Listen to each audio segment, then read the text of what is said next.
CAN 2025. La mise en garde du ministère de l'Intérieur avant les quarts de finale pour éviter de nouveaux débordements.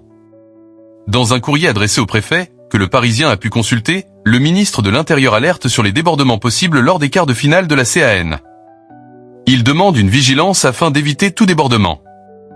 Des scènes de joie aux quatre coins de la France, mais aussi de nombreux débordements. La qualification au bout du suspense et de la prolongation de l'Algérie pour les quarts de finale de la Coupe d'Afrique des Nations de football le 6 janvier avait provoqué de nombreux rassemblements dans les rues et quelques dégradations. À Paris, le quartier de Barbès, où quelques craquages de fumigène avaient eu lieu, la RATP avait, par mesure de sécurité, cessé de desservir la station entre 20h30 et 21h30. Dans le nord, à Lille, des mortiers d'artifice ont été tirés vers les policiers. Selon nos informations, lors d'une manœuvre, un policier avait été légèrement blessé sans qu'il ne cesse son service.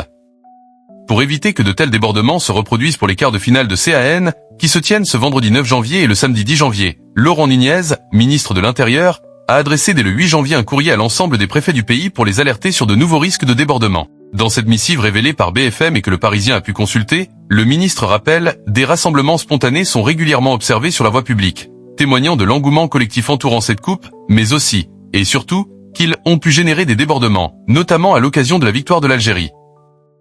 Dans cette perspective, je souhaite que vous mobilisiez et coordonniez l'ensemble des services placés sous votre autorité afin de prévenir toute réitération de ces troubles à l'ordre public à l'occasion des quarts de finale, ainsi que des demi-finales qui se tiendront le 14 janvier 2026.